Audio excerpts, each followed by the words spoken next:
बिस्मिल्लाहिर्रहमानिर्रहीम। अस्सलाम वालेकुम व्यूअर्स। आज हम मिल्क शेक बना रहे हैं, खजूरों का मिल्क शेक। तो उसके लिए ये मैंने 20 खजूरें धोकर अच्छी तरह गुठली निकाल ली थी और इसको मैंने ब्लेंडर में डाल दिया है और हम थोड़ा सा इसमें दूध डाल के इसको ब्लेंड करेंगे और इसका पेस्ट बनाएंगे। और ये 4 चम्मच हमने इसमें चीनी के ऐड डाल दिए हैं और इसको ब्लेंड करेंगे और ये ऐसा पेस्ट हमारा होना चाहिए।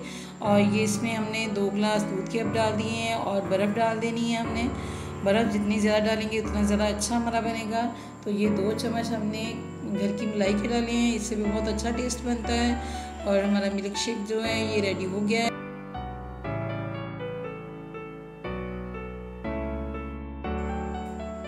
मिल्क शेक जो है रेडी हो गया है और ये बहुत ही गाढ़ा बना है। ये जो मलाई इसमें डाली है इससे बहुत ही अच्छा टेस्ट आता है। अगर आपकी खजूरें थोड़ी सख्त हो तो आप उसको गर्म पानी में 10-15 मिनट के लिए भिगो दें और उसके बाद निकाल के इसको ब्लेंड कर लें। और अगर ये आपको मेरी वीडियो अच्छी लगी हो तो चैनल को सब्सक्राइब करें, वीडियो को लाइक एंड शेयर करें।